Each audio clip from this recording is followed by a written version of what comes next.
Hello. তো সকলকে good morning. তো আজকে আমার ছাদ বাগানে কী কী ফুল ফুটেছে সেটা দেখানোর জন্যই ভিডিওটা করা। তো অনেক দিন ছাদে যাওয়া হয় না, দেখা যাক, চলো দেখি ছাদে কী কী ফুল আছে আজকে। তো ছাদে চলে এসেছি, কি রোদ্দুর দেখতে পাচ্ছ, প্রচণ্ড রোদ্দুর। তো গাছটা একদম পুরো শুকিয়ে গেছে, জল দিয়েও হচ্ছে না কিছু। তো প্রথমে আমরা দেখি কী ফুল ফুটেছে আজকে জবার মধ্যে। তো প্রথমেই আছে একটা এই পঞ্চজবা লাল রঙের।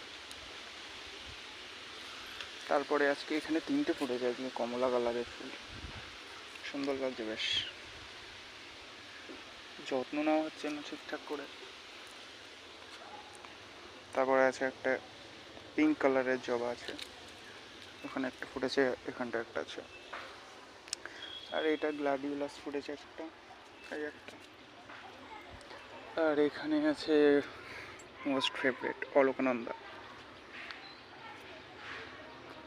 তারপরে আছে এখানে একটা আছে হোয়াইট টাইপের একটা জবা, একটা রেড আছে, এটা ফুটেছিল কালকে, তোলা তোলা হয়নি, শুকিয়ে গেছে। নিয়ম আছে একটা। আর মোস্ট ফেভারিট এখন শীতকালে, তো শীত তো প্রায় চলেই যাচ্ছে, এই স্থলপদ্মটা।